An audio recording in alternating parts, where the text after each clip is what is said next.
Hello curies, आप सबका स्वागत है मूवीज़ पनघट में। आज हम बात करने वाले हैं मे आई हेल्प यू के एपिसोड 6 की।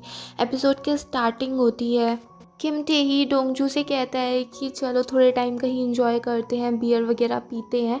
पहले तो डोंगजू जा नहीं रही थी, फिर वो चली जाती है, फिर वो किसी रेस्टोरेंट में जाते हैं और वहाँ पे किम टेही डोंगजू के हाथों के बारे में बात करने लगता है कि हाथ बहुत प्यारे हैं और ये बहुत अच्छे हैं और इस टाइप से। पर डोंगजू उसकी बात का बिल्कुल भी यकीन नहीं कर रही थी। तो किम टेही उसको याद दिलाता है कि तुम्हारे इन हाथों की वजह से ही वो वाला हस्बैंड मिल पाया।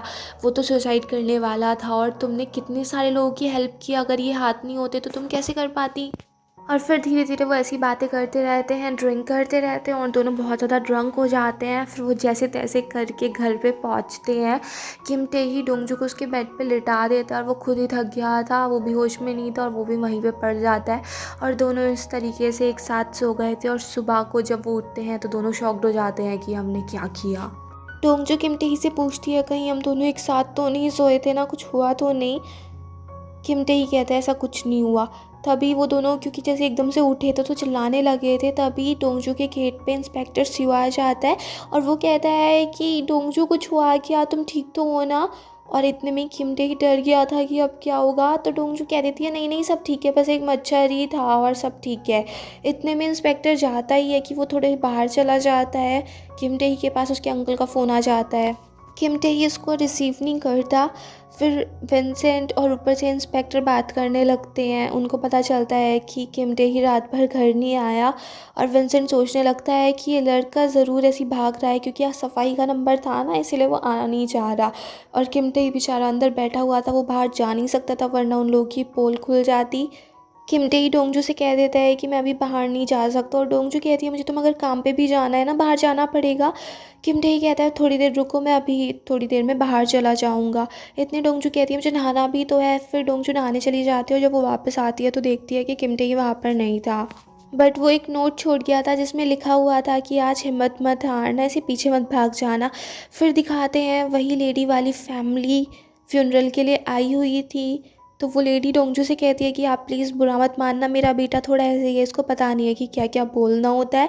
और आपने मेरी बहुत ज़्यादा हेल्प की है, मैं आपकी बहुत ज़्यादा ग्रेटफुल हूँ। अगर कभी फिर से कुछ ऐसी सिचुएशन बनती है तो मैं चाहूँगी कि आप भी वहीं रहें, आपने मेरी बहुत ज़्यादा हेल्प की है। डोंगजू कहती है कि अच्छा यही होगा कि फिर हम आगे से कभी ना मिले, हम दूर ही रहें। और फिर वो ये किम टेही को भी मैसेज कर देती है कि मैं डरी नहीं और मैंने सबका डट के सामना किया। किम टेही उसका मैसेज देख के खुश हो जाता है। तभी वहाँ पे विंसेंट आ जाता है और वो उससे कहने लगता है कि कहाँ थे रात भर, तुम घर पे क्यों नहीं आए, क्या कर रहे थे और इतना हंस क्यों रहे हो। किम टेही कहता है कि अंकल अब मैं 30 साल का हो चुका हूँ। विंसेंट कहता है तो क्या हुआ, मैं तुम्हारा अंकल हूँ ना। फिर दिखाते हैं डोंगजू के पास उसके पापा का फ़ोन आता है और वो उसको काफ़ी डांट रहे होते हैं कि इतना टाइम हो गया तुम घर पे नहीं आई, तुम्हारे चक्कर में कितने सारे फ्रूट्स ख़राब हो गए, ये हो गया वो हो गया। तभी वहाँ पे डोंगजू के अंकल आ जाते हैं। डोंगजू उनको बताती है कि वो वापस से उसी घर में चली गई है। तो उसका अंकल काफ़ी शॉक्ड हो जाता है कि तुम तो कह रही थी वो काफ़ी ज़्यादा ऐसे गुस्से में था तुमसे और ये वो।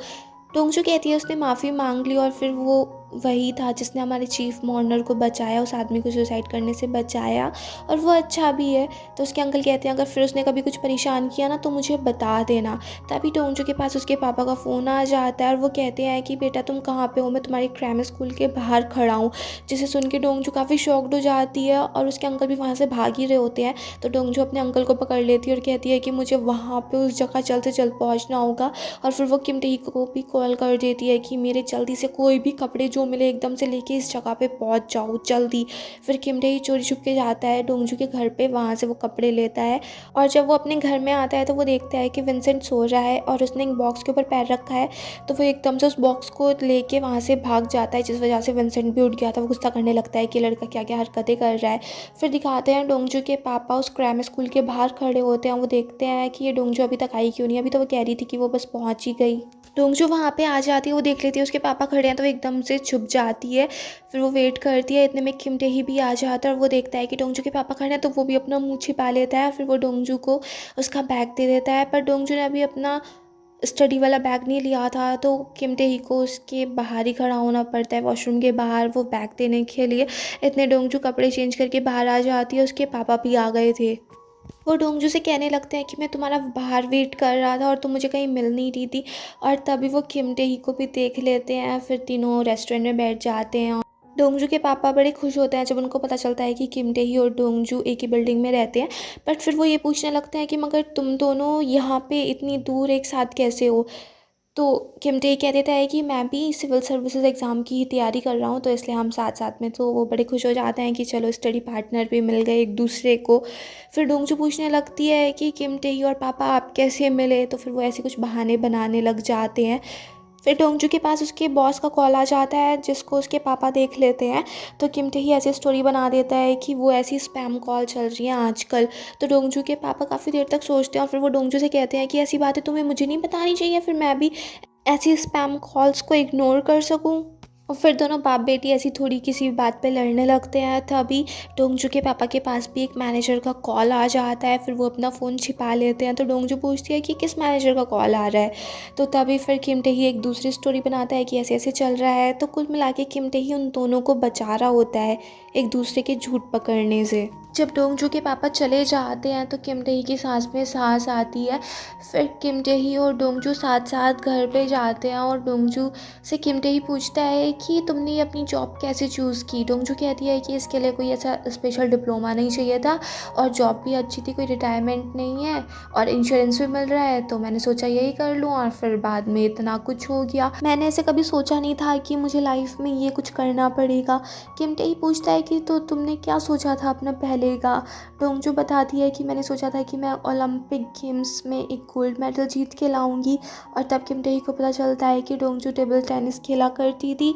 फिर डोंगजू किम टेही से पूछती है कि तुम क्या करते थे इस अपने अंकल के साथ जॉब से पहले। किम टेही बताता है कि वो मिलिट्री में सर्व करता था और फिर वो अपना कुछ और ज़्यादा बताता नहीं है। फिर दिखाते हैं विंसेंट और इंस्पेक्टर आपस में बात कर रहे थे। इंस्पेक्टर कहता है कि मेरी वजह से ही डोंगजू वापस आई है।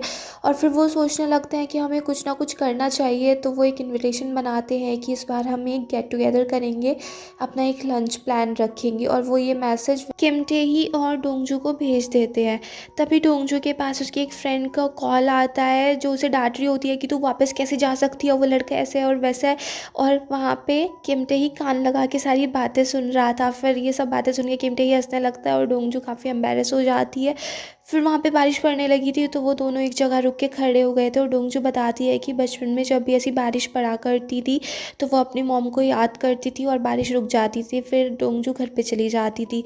बट फिर कई बार ऐसा भी होता था कि बारिश नहीं रुकती थी, ऐसा करने के बाद भी सब बच्चे चले जाते थे, बस डोंगजू खड़ी रह जाती थी। तो ऐसे में उसकी फ्रेंड सोरा की ग्रैंडमा आ जाती थी छाता लेके और वो डोंगजू को अपने साथ ले जाती थी। फिर दिखाते हैं सोरा की ग्रैंडमा देख रही होती हैं, बाहर बारिश पड़ रही थी, तभी वहाँ पे सोरा आ जाती है और वो उनको याद दिलाती है कि आपको याद है मेरी फ्रेंड डोंगजू जिसके लिए आप छाता लेके जाया करती थी और कई बार उसके कपड़े भी ठीक किया करती थी, उसकी यूनिफॉर्म को ठीक करती थी और उसके लिए अच्छे अच्छे डिशेस भी बनाया करती थी।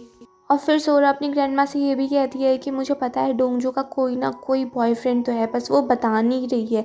उसकी ग्रैंडमा कहती है कि अगर तुम्हें लगता है कि वही है तो वही उसका फेटेड इंसान है। तभी सोरा कहने लगती है कि ग्रैंडमा आपको क्या लगता है कि मेरे लिए भी कोई होगा। उसकी ग्रैंडमा कह देती है कि हाँ तुम्हारे लिए भी जल्द से जल्द मिल जाएगा। और फिर थोड़ी देर बाद उसकी ग्रैंडमा सोरा की तरफ देखकर कहने लगती हैं कि तुम कौन हो, कितनी सुंदर हो, और ये वो। फिर वो सोरा को पहचान नहीं पाती।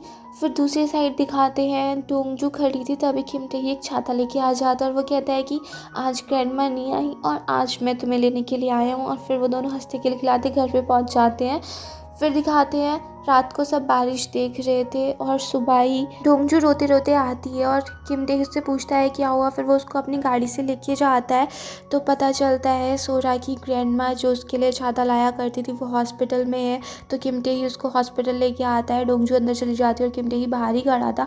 तभी वहाँ पे दो डॉक्टर थे, उसमें से वो लड़की जब देखती है कि उसको पता चलता है कि किम टेही नीचे खड़ा है, डॉक्टर किम टेही नीचे खड़ा है, तो फिर वो याद करती है उसने किम टेही से कहा भी था कि ये जो कुछ हुआ है मुझे पता है बहुत बुरा हुआ है, मगर इसकी वजह से हमें ब्रेकअप तो नहीं करना चाहिए ना। तुम कितना भी टाइम ले लो, मैं तुम्हारा वेट करूँगी, पर प्लीज़ ब्रेकअप मत करो। बट किम टेही उससे कह देता है कि मैं अपने आप को ही कभी माफ़ नहीं कर सकता, तो मैं तुम्हारे साथ अपनी नई फैमिली कैसे बना पाऊँगा। फिर दिखाते हैं डोंगजू वाले फ्यूनरल होम में ही सोरा की ग्रैंडमा आई होती है और वहाँ पे डोंगजू भी उनको देख के बार बार रोए जा रही थी और फिर वो अपनी फ्रेंड को भी थोड़ा छुपाती है। सोरा भी बहुत ज़्यादा रोए जा रही थी। डोंगजू उससे पूछती है कि कुछ ऐसा काम था जो तू अपनी ग्रैंडमा के लास्ट टाइम पे करना चाहती थी। सोरा कहती है कि लास्ट टाइम पे ग्रैंडमा ने मुझसे कहा था कि मैं उनके नाखून काट दूँ, बट मैं वो काम कर नहीं पाई और फिर रोने लग जाती है। तभी वहाँ पे एक आदमी काफ़ी ज़्यादा सीन क्रिएट कर रहा था। सोरा कहती है पता नहीं शायद ग्रैंडमा इस आदमी को जानती थी। फिर दिखाते हैं किम टेई अभी तक डोंगजू का वेट कर रहा था और जैसी डोंगजू आती है किम टेई उससे कहता है कि ग्रैंडमा को कल सब कुछ बता देना जो तुम हमसे अभी तक नहीं कह पाई और जो तुम उनसे कहना चाहती थी। उनको अच्छा फील होगा, उनको अच्छा लगेगा कि उनकी डोंगजू उनका साथ इतने उनके लास्ट टाइम तक भी दे रही है। फिर नेक्स्ट डे दिखाते हैं डोंगजू रोते रोते ग्रैंडमा के नेल्स कट करती है और उनसे कहती है प्लीज़ आप मत जाइए। ग्रैंडमा कहती है कि मुझे पता ही नहीं चला बच्चे, तो इतनी जल्दी इतनी बड़ी हो गई। थैंक यू बेटा मेरा इतने टाइम तक ख्याल रखने के लिए, और सोरा का भी कि उसने मेरा इतना ध्यान रखा। वैसे तो मेरा मन था कि मैं सोरा की वेडिंग के बाद ही जाऊं, बट ऐसा हो नहीं पाया। मैंने उसके लिए कुछ तैयार किया था मगर मेरा दिमाग ही ऐसा था कि मैं उसे बता नहीं पाई। अगर मेरे पास थोड़ा टाइम और होता तो एक मैं तेरे लिए भी बना देती और सोरा से कह देना कि वो उसे अपनी शादी में अपने साथ ले जाए। और फिर डोंगजू ग्रैंडमा को बताती है कि वो उनसे बहुत प्यार करती है और उन्होंने उसकी इतनी केयर की और उसका इतना ख्याल रखा। ग्रैंडमा डोंगजू को समझा के जाती हैं कि प्यार कितना ज़्यादा इम्पोर्टेंट होता है लाइफ में। और फिर दिखाते हैं उसके बाद सब रो रहे होते हैं और वो जो अंकल बहुत ज़्यादा ड्रामा क्रिएट कर रहा था वो बहुत चिल्ला रहा होता है, सोरा पे भी चिल्ला रहा था। तब वहाँ पे डोंगजू का बॉस आ जाता है, वो सोरा को उस आदमी से बचाता है और फिर वो आदमी बहुत ज़्यादा गुस्सा कर रहा था तो वो डोंगजू के बॉस की थोड़ी सी पिटाई भी कर देता है। फिर डोंगजू का बॉस उस आदमी को वहाँ से बाहर लेके जाता है और बाहर ले जाके उसकी अच्छे से धुनाई कर देता है, उसका हाथ वाथ मोड़ देता है।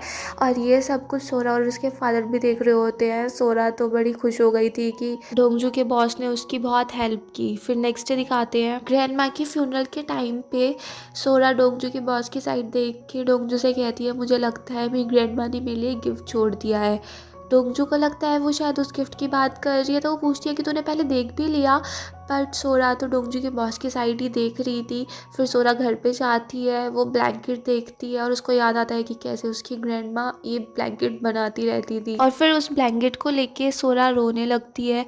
फिर नेक्स्ट दिखाते हैं किम टेही और डोंगजू उस जगह पे आए होते हैं जहाँ पे उन्हें आने के लिए विंसेंट ने बोला था, पर इतने में विंसेंट और इंस्पेक्टर आया नहीं था तो डोंगजू ने फ़ोन करती है तो पता चलता है कि वो लोग आ नहीं सकते। तो डोंगजू कहने लगती है किम टेही से कि चलो हम भी यहाँ से चलते हैं, बट किम टेही डोंगजू को मना लेते हैं और फिर वो गेम्स खेलने लग जाते हैं। फिर वो लोग मूवीज़ देखते हैं और फिर दिखाते हैं विंसेंट इंस्पेक्टर से पूछता है कि तू भी नहीं गया क्या उन लोगों के साथ।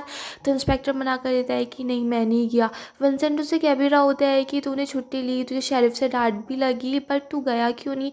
तो इंस्पेक्टर कह देता है क्योंकि बारिश हो रही है। फिर दिखाता है मूवीज़ के बाद डोंगजू और किम टेही बाहर खड़े होते जाने के लिए, बट बारिश पड़ रही थी। किम टेही डोंगजू से कहता है कि तुम थोड़ा सा वेट करो मैं छाता लेके आता हूँ, बट डोंगजू मना कर देती कि नहीं। और फिर वो ऐसी बारिश में भाग जाती है और किम टेही भी उसके पीछे पीछे भाग रहा होता है और फिर वो भागते भागते डोंगजू काफ़ी ज़्यादा खुश हो जाती है और किम टेही भी खुश हो जाता है। फिर वो घर पे पहुँचते हैं और डोंगजू कहती है कि मैं हमेशा से वेट करती थी कि कोई मेरे लिए छाता लेके आए, जब ये बारिश रुके मैं तभी जाऊँ, बट इतना मुश्किल भी नहीं है, कोई भी इसीलिए जा सकता है। तो किम टेही उस पर हंसने लगता है कि तुम्हें 25 साल की उम्र में ये पता चला, आज पता चला। और फिर दोनों ऐसी हंसी मजाक करने लगते हैं। किम टेही बताता है कि मुझे भी बारिश पसंद नहीं है, वो तो मैंने बस ऐसे ही झूठ बोल दिया था।